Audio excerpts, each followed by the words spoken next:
सकता।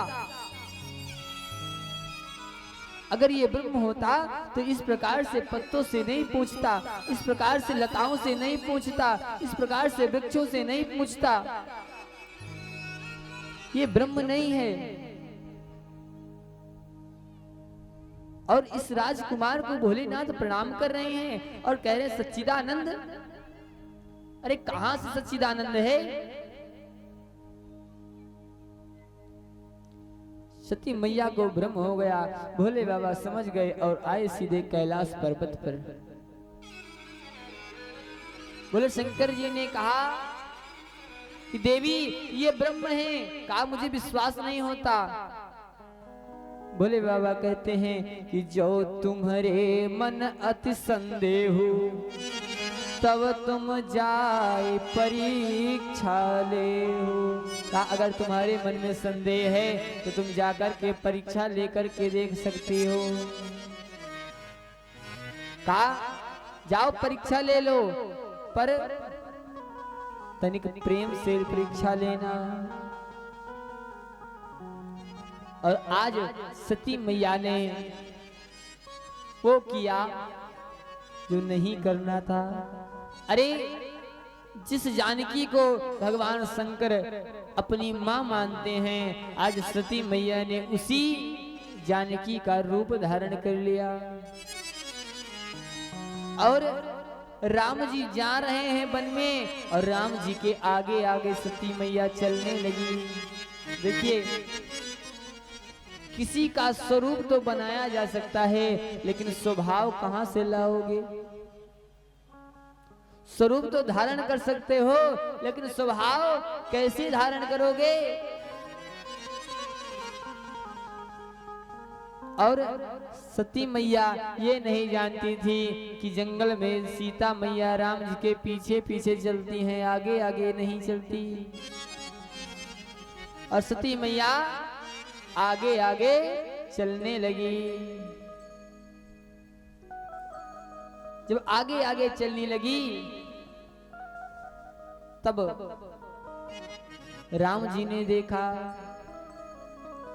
और प्रणाम किया कि जोर पान प्रभु कीन प्रणामो और पिता समेत लीन निज नाम।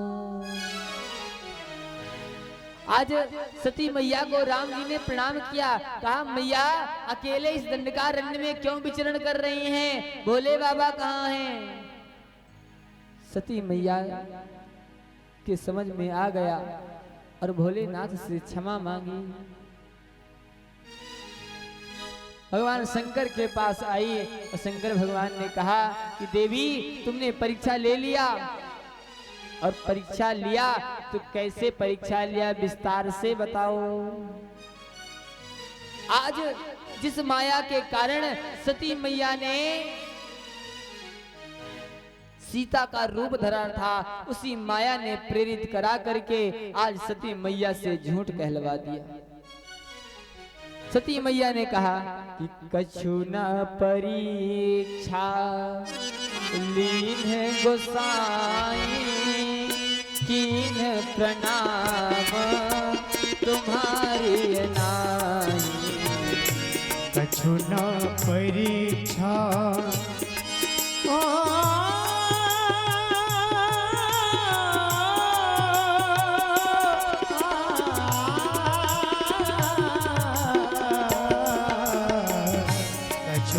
परीक्षा लीन गोसाई कीन प्रणाम तुम्हारी नाई। कछु न परीक्षा लीन गोसाई कीन प्रणाम तुम्हारी नाई। क्या कह दिया? कछु ना परीक्षा। साफ झूठ बोल दिया कि मैंने कोई परीक्षा नहीं। जैसे आपने यहाँ से प्रणाम किया वैसे मैं पास में जाकर के प्रणाम करी। मैंने कोई परीक्षा नहीं ली। लेकिन शंकर भगवान ने अपने अंदर जब देखा, अरे जिनके हृदय में राम जी बसते हैं, शंकर जी ने उसी हृदय में झांक कर देखा तो सारी बात को समझ गए।